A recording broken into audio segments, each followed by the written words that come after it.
joining. All right. Okay, we're recording, so everyone better be on their best behavior now. Great to see everyone. Actually, people are still coming in through the waiting room, but we have a great mix of people from across everywhere this morning, from Liam up there in Greater Springfield, John in Newcastle, Jared down in Tassie. I think I saw Addie come through in Bali. A lot of our Sydney crew. See Chris there also in Newey. So Paul McMillan's just jumped in from Darwin. He's just come through the waiting room. So yeah, really always awesome.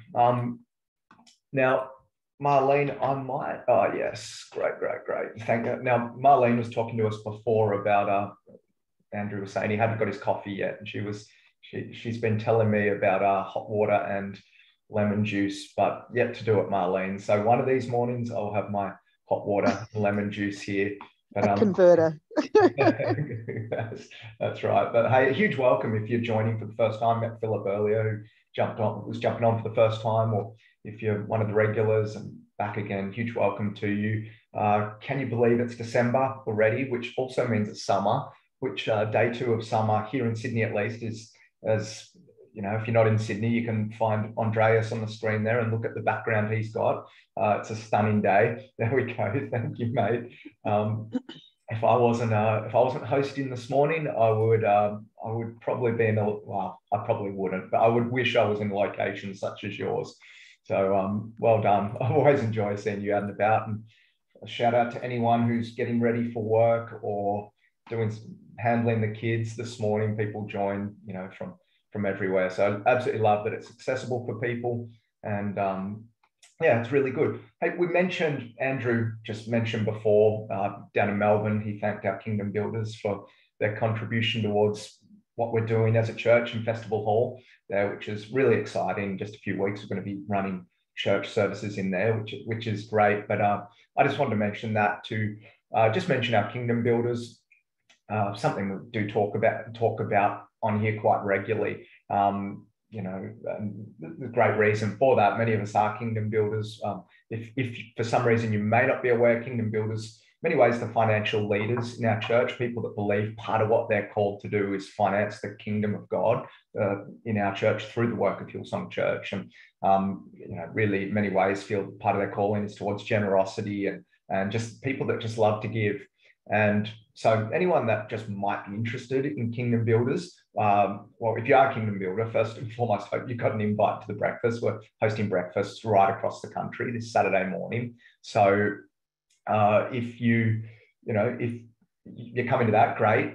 If for any reason you can't be at that, and you know, look, I'll just say it. I'm sometimes not sure the best way to say it, to sort of dance around these topics because you're trying to say the right thing. But most people on here know me, know my heart. If you can't be there because of anything, like there's restrictions on the venues that we're hosting them in with vaccinations and things like that, let me know, because we'd love to get you a live stream link and make sure we look after you, and hopefully just, you know, like, yeah, what's happening, what part I play in our Kingdom Builders world. I'm stumbling over my words, but the part that I play is to help pastor our Kingdom Builders and just to look after our Kingdom Builders best that I can. So yeah, so we'd love to be able to just, you know, help if that's, you know, if that affects you in any way, shape or form. So please reach out. I'm here to help, here to serve. But by the way, what I was looking to say is if you're just interested in checking it out, it's no commitment. It's not like a fundraising breakfast where you expect people to sort of come and make a donation or anything like that. We put on a breakfast. It's a faith-building breakfast, and it's a community-based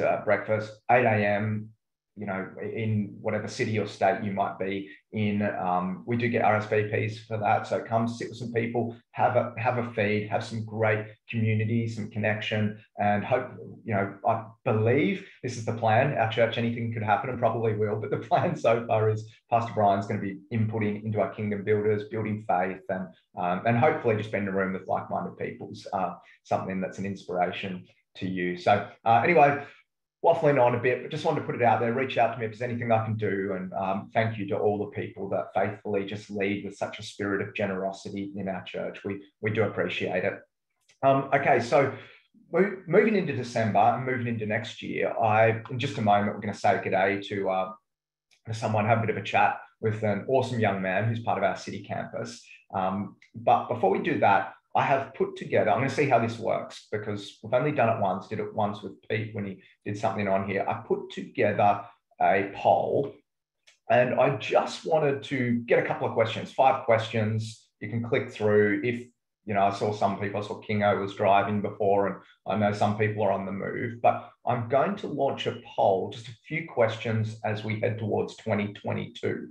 So I'd just love to gauge a bit of feedback from the group. I'm going to launch that poll. All right, here we go. So I've launched the poll. If you're able to see that, if you're not, no stress. But look, 5 questions. I'm going to read through them quickly. If you could give us and chuck in an answer, that would be appreciated. Okay, 2022, how regularly do you think we should run Business Connect like this? So, we've been doing it weekly. Andrew just mentioned earlier, we've done 80. This is our 81st one of these, which is crazy. And I know that because we upload to YouTube each week. So sort of see the number each week as I do it. So, yeah, just if you're able to answer on there, that'd be great. Let me know, by the way, if it's not working for any reason. So number 2, what brings you the most value from Business Connect? That would just be the second answer, or the second question, sorry. So again, multiple choice there. So is it hearing about other people's journeys? Is it having the chance to engage with like-minded people? Is it having faith input around business and career? So having the type of input that just builds your faith for what you believe God's called you to do. Is it some of the practical things? Obviously multiple choice there. Or is it a chance to be maybe further connected? Like, is this possibly a platform where you feel connected to find your place in church? And something further we can do in this space to help serve you would be the other one. So periodic in-person get-togethers, which we have talked about. We are going to be looking to do them. And I know some of the business girls are going to be, we mentioned last week and even mentioned on the weekly email we sent out, some of the girls are going to be getting together 25th of January, I believe it was, which is going to be fantastic at Barangaroo in Sydney. So apologies for any girls that aren't in Sydney, but might be able to do something locally. If we've got crew that want to own it, they're happy to support. So opportunity to network for kingdom purpose. Marlene was just mentioning earlier how, we've managed to just connect some people with people in recent times, which has been great. Opportunity to give back, offering specific resource to help you upskill and excel, connection to other people in the industry. And all right, the 4th question, just on the poll, some challenges you currently face as a Christian in the workforce. So look, I won't necessarily read out everything there. People are answering, which is great. And number 5, if you could make one decision to move your life towards what you believe you're called to do, what would that decision be? Anyway, appreciate, I see a lot of people jumping in and answering there. So thank you.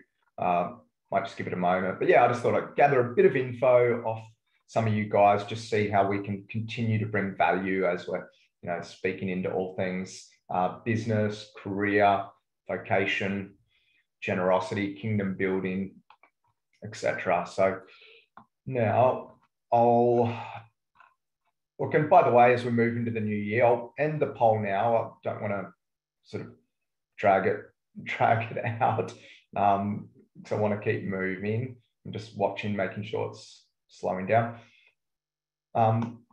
Actually, I could probably just keep it there in the background, unless I don't think it's too annoying for anyone. Anyway, I'll keep it there in the background. If it's annoying, just let me know and I'll end the poll. And by the way, if maybe you can't jump on the poll because you're in transit or you're moving or you're just not sure how to do it or you just couldn't be bothered, feel free to shoot us a message or reply to the email. We'd love to be able to just gauge how we can continue to just bring value to your lives, hopefully, and as well connect you to the vision of our church. I love the vision that our senior pastors have, and it's an honor to to help people find their place in that. So that'd be cool. But hey, a young man I'm going to say hi to now is a guy called Josh Matthews, who I can see on my front screen here. Josh, I might get you to jump off mute, say good day, just so you pop up. Everyone can see who you are. What's up, everybody? How's it going? Hey, good to see you. Good to see you too. Oh, now, I feel like I've known you not necessarily well, but knowing who you are and knowing you around for years and years and years. You and your family have been sort of part of the furniture at Waterloo for years. But do you maybe just want to, I guess, just introduce yourself a little bit, maybe explain sort of who you are in our world, and then I might throw a few questions at you about what you're up to these days. Yeah, totally. Grew up in the city campus.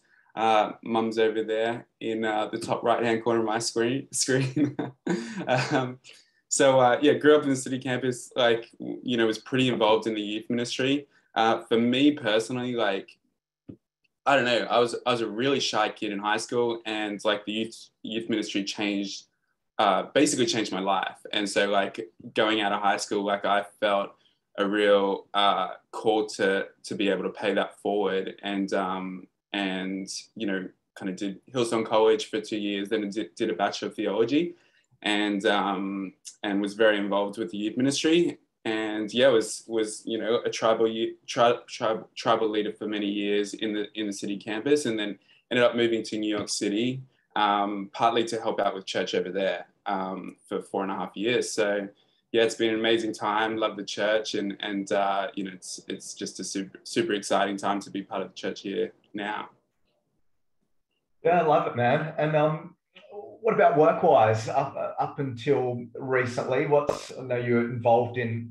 When we chatted even yesterday, you were telling me some of the things you're involved in. Do you want to give a little bit of context to your career path up until recent times? Yeah, totally. So moving over to New York, I've been helping run a small business here involved in property maintenance and management, and we did a whole bunch of strata work with a friend, and so was kind of involved with that, and then moved over to New York and wanted to step into something new. Ended up meeting a guy, and super random chance through a mutual friend, and he was the founder of an early stage private jet startup.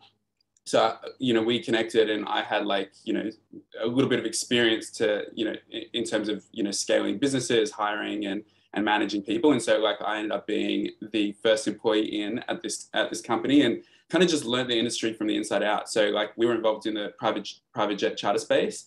And that was kind of the main thing that I was doing over in New York for the time I was there. I was also involved in a couple other things in the ministry space as well. But that was, in terms of my time spent in what I was doing, that was mostly what I was doing. So basically, if you wanted to fly private from, let's say, New York to LA tomorrow, then you would go to a company like us. And we would find you the best and most appropriate aircraft for any given trip. We work on the back end with all the operators, all the private aircraft operators who own and operate the aircraft. And so we basically find you the best aircraft and put you on it with a client-facing side of the industry. So yeah, it's pretty exciting. It's fun industry to be part of, and a lot of turbulent up and down times, but yeah, it was an amazing experience, and definitely looking to be part of it in the future. So yeah, wow. Did you meet any interesting? I could imagine people kind of flying like that, even just being based in New York City. Yeah. Did you meet some interesting people? Yeah, absolutely. I mean, in terms of our clientele, I was often flying either I guess kind of business executives from, I guess, distributed around the country and internationally. And then we have the celebrity type that fly as well. I mean, for private jets, really the biggest value add you're getting is not necessarily luxury, it's actually privacy and time. And so for people that just want that privacy, it's dealing with rappers, and one of the last trips I did was an urgent trip for ASAP Rocky, and kind of putting him in on an aircraft. And so it's just funny, like just the various names and personalities that you come across when you're in that space. So yeah. Yeah, wow. And I mean, New York's just, my brother has lived in New York now for maybe 8 years. So yeah, it's obviously, no secret it's a happening place. But yeah, you moved back. And do you want to maybe tell part of the story around moving back and how that sort of caused you to be doing what you're doing today? Yeah, for sure. Well, I mean, I can go from like A to Z on that story if you want me to like Go for it. Go for it. It's a great story. So. Okay, so I mean, it's a pretty crazy story, and I mean, like 2020 was a crazy year in general for a lot of us, and like so for me, I guess. So March hits in New York, right? So sorry, yeah, March hits and COVID hits New York like a freight train. It's crazy. So me and a friend, like my housemate, we scoot off down to like a small town in Virginia, and so we're just trying to get some space and some air rather than being cooped up in an apartment for I guess indefinitely. Turns out COVID also hit me, not just New York. And so I had actually brought COVID down to this small town in Virginia. And so they kicked me and my mate out of the little town back to New York. And they're very angry, and fair enough, rightly so. So yeah, we get the tests and like turns out, I'm positive for COVID. So I'm like cooped up in this apartment in New York, and like COVID's going crazy. Like it's just absolutely insane. Ambulance lining the streets, like hospitals overflowing, just like nonstop. And like I'm in this aviation space, and I'm trying to work and like do things while I'm in this apartment, and turns out COVID also hits the aviation space, obviously. So I like, in terms of revenue and like income that's happening, I'm losing a lot of money at the time. And so I'm locked down in New York City, and so I'm like, what am I doing? So all I spend my time doing, like I don't really have a social life at this point because no one can see each other. So all I'm doing is like my day spent working. It's like working out, and like I get into running. So I make this challenge to run a marathon by the end of the year, and it's like a pretty achievable goal. Like midway through the year, I was like, oh yeah, I'll do a bunch of training, and it's going well. And then I injure my calf. I bust my calf, and it's like all of a sudden it's like, oh my gosh, like I'm a little bit of a setback. So I rehab it, retrain it, and get back onto the pavement, and then I injure it again, and then I injure it again. So like 3 injuries on the same calf, and I'm like, clearly I'm not rehabbing it properly, and I still want to achieve this goal of running a marathon by the end of the year. So it's coming toward the end of the year, and I basically need to return to Sydney. I mean, I come back every year for Christmas to be with family here anyway. But I need to come back like pretty urgently to kind of change this job that I'm doing and renew my visa. And like, I mean, COVID's gone really, really poorly for the industry. And I'm broke basically to the point of owing money on my rent. And things are really, really intense in terms of like my financial situations. I'm like, okay, it's time to make a move. Now, flights to Sydney from New York are $13,000 US one way. So it's like, I'm like every day on Google Flights, on like all these different like aggregators trying to find a flight. And finally one day I see this last minute cancellation online, and I literally like pack my bags in like 20 minutes. I dump my dirty washing into my suitcase, throw a few shoes in there, and I run to the airport. I catch an Uber to the airport, and in the Uber, I book the flight, book the ticket, get there 10 minutes after the gates close, but I make it, like they stayed open for me, and jump on the aircraft to come here. And I find myself on December 3rd, 2020, in room 712 at the Mantra Sydney Central for 2-week hotel quarantine. And I'm like, firstly, I made it. This is amazing. But secondly, I still really want to run this marathon. And so like I hadn't run at all because I was like, kind of resting my calf for weeks. And so I hadn't run at all for weeks. And I'm like, okay, I need to get back on this because I've got 4 weeks to train and do this marathon. and I'm at basically ground zero. So and 2 of these weeks are in a hotel room. So what I do is I'm looking around and I'm like, how can I rent a treadmill? And really, really like difficult process with all these different companies. Like any of the rentals are like minimum one to 3 months, and they have like a 3-day delivery turnaround, and like exorbitantly priced and all that kind of stuff. And then I'm like, oh, can I buy something? Nothing's really available in terms of like buying anything new. And then they have like a week turnaround in terms of delivery time, and none of them will like deliver to a hotel. And so I ended up going on Facebook Marketplace, buying a secondhand treadmill, paying someone an Airtasker to deliver it to the hotel room. They bring it upstairs to the room, and one night, like that night, I opened my door expecting to find like, my dinner package sitting there in front of me, waiting outside the door. And there's this massive treadmill like sitting outside the door. And I'm like, this is magic. Like I've got this treadmill. So I like wheel it inside the room, like pull it around, like rearrange the whole hotel room, like drag like the desk over to the other side of the room, push the bed to the side, and set up this treadmill. And I'm like, get on to this training for 2 weeks. And honestly, it was amazing. Like it was fantastic. And like I had an amazing experience. And that 2 weeks like enabled me to end up do the marathon, like literally did it on New Year's Eve by myself. But like I totally wouldn't have been able to do that without that treadmill. So while I'm in quarantine, like there's these Facebook groups for people in quarantine, like Aussies in quarantine, people in Sydney in quarantine, like all these different Facebook groups, right? And everyone's sharing like tips and tricks and like sharing photos of their crap food and like all these just, like all these things going on in these Facebook groups and on like how to get through this 2-week quarantine. So I reach out to the group or to a few of them, and I'm like, hey guys, I've just used this treadmill for 2 weeks. Obviously I don't need it while I'm out. Does anyone want to use it?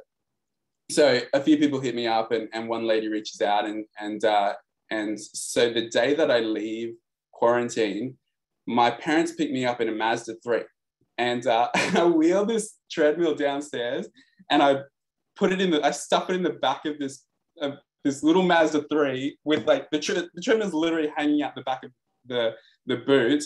And like I didn't have any rope or anything, so I'm like using like an extension cord or something to hold the boot down and hold the treadmill in. And I drive it down the road to the hotel down the road to where this lady is, and I just drop it off for her. And like an hour later, she we're messaging on Facebook Messenger, and she's like, "Hey, I just got it, fantastic, thank you so much. Like this is awesome, you're the best."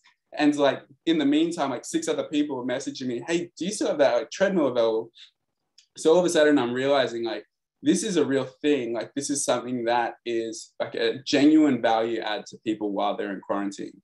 And so I buy another one, and then I buy another one, and then I buy another one. And it gets to the point where I start doing research on treadmills, how wide are they? By the end of this, like I've got like listed on spreadsheets of like the door widths of every single hotel in Sydney, and what treadmills can fit inside them, what can't. I'm like, all these like all the suites, the rooms, the exec suites, the penthouses, like door width is like my number one like barrier of entry to getting into these hotels. And I basically like people are going crazy for this equipment because they really need it. And like I felt the effect and how much of a difference it made in my quarantine. I was basically a quarantine expert because I did it for like 3 months in New York, and then did it for 2 weeks in the hotel. And so, like I'm like telling people, like, make sure you like get a strict routine down, set a goal at the start of your quarantine that you want to work towards every day. Like just do all these like little things that are going to really like make a difference to your experience and your mental health as well as your physical health, which matters. So like there comes a point at which I realize I'm like, okay, this is kind of ridiculous, kind of reaching out to people over Facebook Marketplace one at a time and like coordinating things and like buying things on Facebook Marketplace. I need to either kind of lean into this or lean out of it because it's completely unsustainable.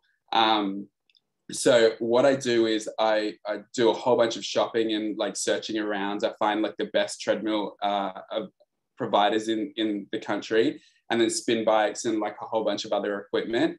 And I hire a truck, go buy a whole bunch of like equipment and get it set up, pay two guys to kind of assemble everything and put it together and all that kind of stuff. And then I build this website and like, I made a little Shopify website. Didn't work because it doesn't work for rentals very well. So I like bootstrapped and gaff taped this website using like 3 different software providers with like inventory management and like, online click and collect and that kind of stuff. And made this website, blasted it out on social media. And I remember this day for like forever. I remember like this night, I think I blasted it out at about 11 or 11:15 p.m. I went to bed and not expecting much, but I was like, put it out on all the channels and that kind of stuff. And said, hey guys, like, look, I've just scaled up. Like, this is the story. Just made this website. You can just like book a treadmill in advance for whenever you're in quarantine. And then when you land, then you update us where you're at. And we'll deliver the treadmill to you after you land when you find out where your hotel is. So I go to bed, wake up in the morning, and in the morning I look at like my Stripe account and $1,000 has been transacted overnight. And I go, this is magic, and I just couldn't believe it, like and it actually and so like every single person that I'm speaking to and like fulfilling the orders and whatnot, I mean, the one thing that I saw as a thread across like these quarantine communities and like online communities and whatnot, and then the direct feedback to me is like this service was the #1 value add for them in quarantine. Like, if there is one thing that is a non-negotiable, it's like the ability to move and to continue to take control of your own space and your own body and your own mental health, and not feel like you just have to sit on your butt for 2 weeks, but you can actually move and make a difference. And so I basically scaled the business up. We have like 40 something treadmills, 40 odd spin bikes, a whole bunch of rowing machines, weights, pull-up bars, computer screens, like all the kind of stuff that you want to use while you're in quarantine. Like, we were kind of the one-stop shop for that kind of stuff, except for alcohol, which which people wanted as well from other people. So yeah, like that's kind of like where it got to, and we had the opportunity to, I say we because ended up hiring some guys, and my brother actually was working with me for a while, and it was just amazing. So it was an amazing like team effort, definitely not just me, but yeah, I mean, like, we were the main providers for the Olympic and the Paralympic Australian teams that flew back into Sydney after Tokyo. The best athletes of like various sports flying in, Australian rugby and whatnot. Like a whole bunch of Fortune 500 C-suite execs, like big companies and business people, A-list actors and directors, and people that were here for film shoots in Australia. And then like the single mom with 3 kids who's just trying to stay sane, and then they put the kid on the treadmill one at a time, and the kid is like gets to expend their energy while in the quarantine rather than like leashing out on their mom, and like dads trying to hold their families together, and like elderly people who just want to stay moving and like just want to like sit on a spin bike for 45 minutes at a time while watching TV or like whatever it is, but like just the ability to work with so many amazing people has been such a gift. And yeah, it's just been an incredible time. So that's kind of the story of Quarantine Fit Club. Wow, man. So that's the name of the business, Quarantine Fit Club. Yeah. Super creative, right? Hey, I love it. Hey, that was a wild story. That was, I did not know a lot of those details through bringing COVID to, wherever that was in Virginia, yeah. to having to book that flight and, basically just run from your hotel room. That was an absolutely wild story, man. And I mean, you seem to, would you say you're quite entrepreneurial by nature? I mean, you saw an opportunity, you seem to have just grabbed it. Is that kind of who you are? Yeah, totally.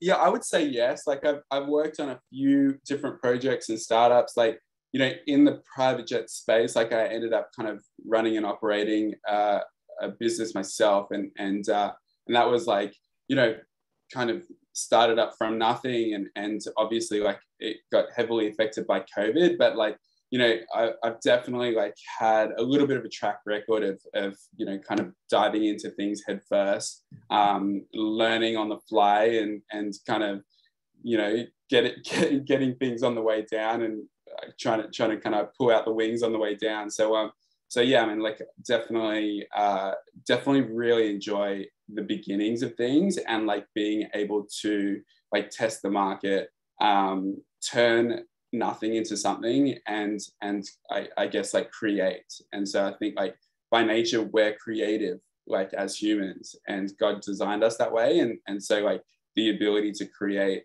something out of nothing is exciting. Like it really excites me. So Yeah, I can definitely tell that listening to you as well. This is one I've got to say, we hear a lot of stories on here. This one, it's just, yeah, it's crazy, man. I love it. And now obviously things are changing up a little bit now. You know, like quarantine. I think I had a friend fly in Sunday, and when he was in the air, he actually, Sam Fagan, one of our pastors, yeah. you know, when he was in the air, you know, things changed. So he do a 3-day at home quarantine, I think. Yeah. But how are you adapting, you know, the Quarantine Fit Club? How are you sort of adapting moving forward? Yeah, totally. So obviously, like the business was built and served a purpose, which is to help people in quarantine. Now, anyone that's not vaccinated that's flying into Sydney still has to quarantine. And so like we're definitely still working with the hotels that are still in the program, but a lot of the hotels have left the program because there's not as many seats needed for the quarantine community, because anyone that's vaccinated doesn't need to do it. So what I've done is I have made a new site and a new brand, and basically like in terms of normal residential non-quarantine related rentals, making that equipment available. And also like what I did is I sent an email out to the customers, actually, to everybody on the list, and said like, hey guys, like if you want, you know, to buy any of our equipment, then like we'll give you like special pricing and whatnot, and we want to make our equipment available to you, because honestly, dude, like my customers have been amazing, and they've been so incredible to work with, and to be able to provide and make a difference in those 2 weeks. And so like definitely wanted to like give them first access to any of the equipment. And because I knew that like with quarantine scaling down, like I wouldn't need that much inventory. So yeah, that's kind of like the next steps. So already actually met with a customer yesterday, and we were having coffee, and he bought like a spin bike and a whole bunch of equipment and weights and stuff. And he's like, man, like it says Quarantine Fit Club, it reminds me of my 2 weeks in quarantine. So yeah, that's kind of like the next steps. But like, you know, already testing some like ad spend and whatnot for the next step for the next brand, which is called Sweat Gear. And so we'll see what happens.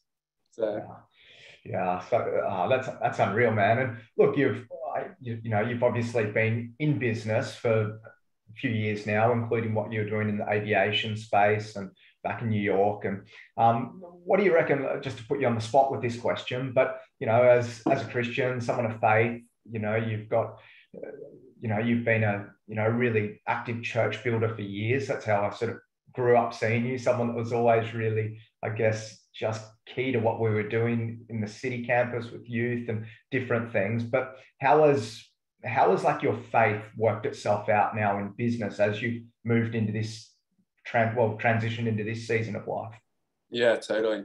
I think honestly, like one of the biggest things that I have learned, and I'll answer that question not necessarily just as like someone in business, but just as a human. And like, you know, obviously like my situation was interesting because like the financial stakes were quite high for me last year. And, you know, like with COVID hitting and like, you know, a lot of revenue and, you know, like an old employer owing me a bunch of money and whatnot.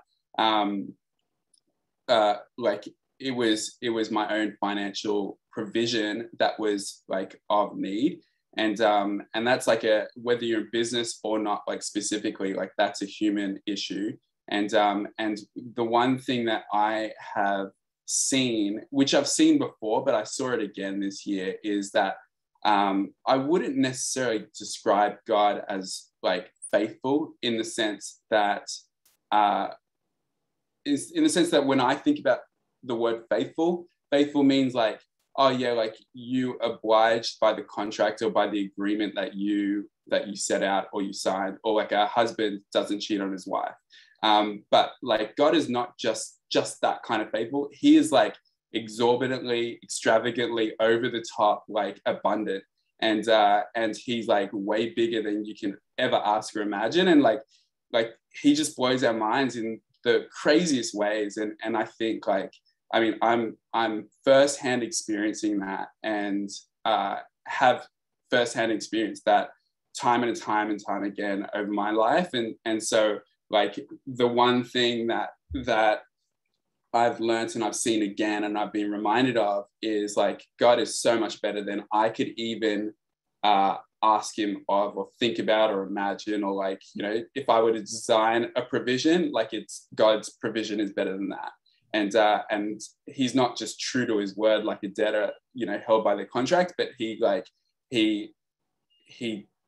toys with our mind, and like like he surprises us, and he, you know, like he stretches us, and he does way bigger. And sometimes he likes to just remind us that he is the one in control, and like we're not the ones designing our own pathway all the time. Like he's the one that is our provider, and it's not like a business, or it's not you know, like a revenue stream, or it's not an industry or a job. It's him. So I'd say that's one thing. I'd say the other thing is like there's different postures that we can have as business people. And sometimes, I mean, like I've been in a few different positions and like in the business space, and sometimes like I've actually assumed a posture of being a servant to people, and, you know, hoping to get paid or getting paid because I'm serving other people. And it's very easy, like if you have maybe like an off mentality or an off mindset around, like, I guess when you're dealing with like high net worth or ultra high net worth individuals in aviation, for example, like it's very easy to kind of fall into that, like, oh, I'm serving you, you're my client, I just work for you. But I really believe that God has called us to be stewards and to be kings and queens, and to almost, I guess, like take dominion of the land.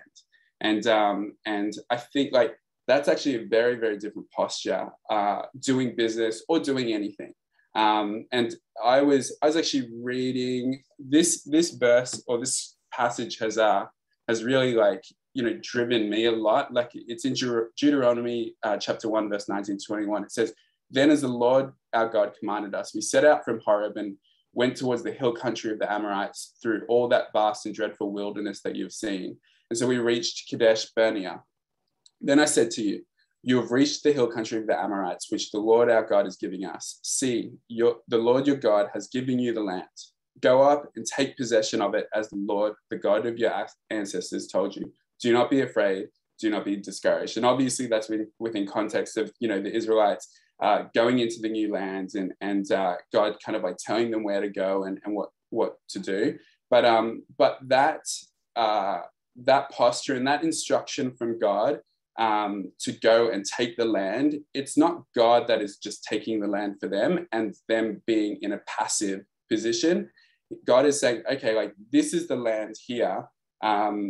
this is the land that I want you to take. Now you actually need to go and take it. And it's a very active, like dominant position, and God gives us permission to do that. And he actually commands us to do that. And so like in the business space, like I think that's really applicable for me.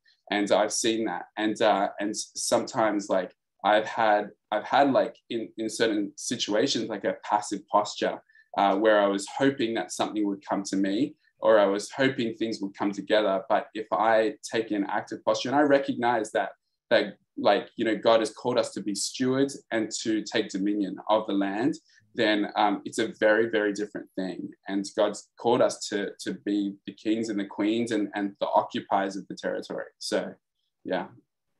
Wow, that fires me up, man. That's really good. Look, well, Siri talking to you.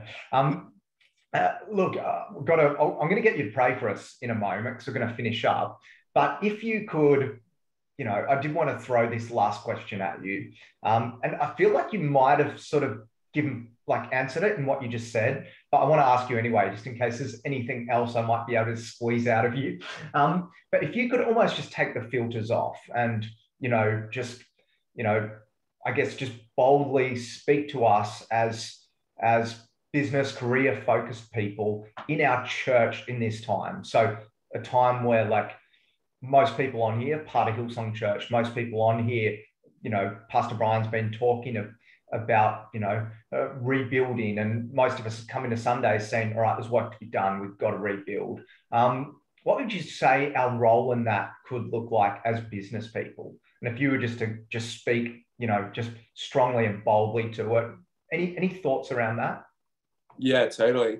I would say, look, like, I mean, the church is, I see the church as being like the watering hole for the people of God to meet together and to come together and like unite our strengths and our gifts to make a difference in this world and to build within our own community. And I think like I really see us as individuals and families and whatnot. I really think that like, you know, like the healthier, the stronger, the more in communication with God we are, that just brings an abundance that we can then bring and utilize and, you know, combine together within the church context. And I think like, you know, like I don't know, like I've had times where I've, you know, had, it's not just like a lack of money, because that's not really the thing. It's a lack of faith, or it's a lack of belief, or a lack of confidence. And like when that is happening, like it doesn't matter what is happening in the business space or in, you know, like your workplace or whatever. It's like what's happening on the inside filters out and flows out. And so like I really believe that like if we as Christians and as people of this church, you know, kind of, I guess like take ownership of our own lives, our own journey, and also like kind of like reach in and reach into what God has for us, whether that be like in the bedroom in the morning, or like, you know, on your little morning walk, whatever it is, or with your family, like around the dinner table, whatever it is, but like find that secret place and that quiet place, and that will actually be the main source of your strength. And with that, like, I mean, there is no limit to what we can achieve together. Like, you know, with a whole bunch of people that are listening to the single source and hearing from the same source, like that is the one vision and I guess like uniting factor that is gonna unite us. And when we do that, like, I mean, you know, we as a church, like we're all recipients, and we're all like firsthand, I guess like observers of like the impact that like a church like Hillsong can have on the world. And like I know that my life is being changed because of it, and like I know that this church is going to continue to make a huge difference in thousands and thousands and millions of people's people's lives around the world. And we just have an incredible opportunity to make a little difference and like to add our unique gifts and our talents to that talent pool, and see what a difference that makes in the world. And like I truly believe that, like, you know, what one person can do or a number of different people can do individually, when we come together, then that synergy makes a huge difference, and we can do way more together than alone.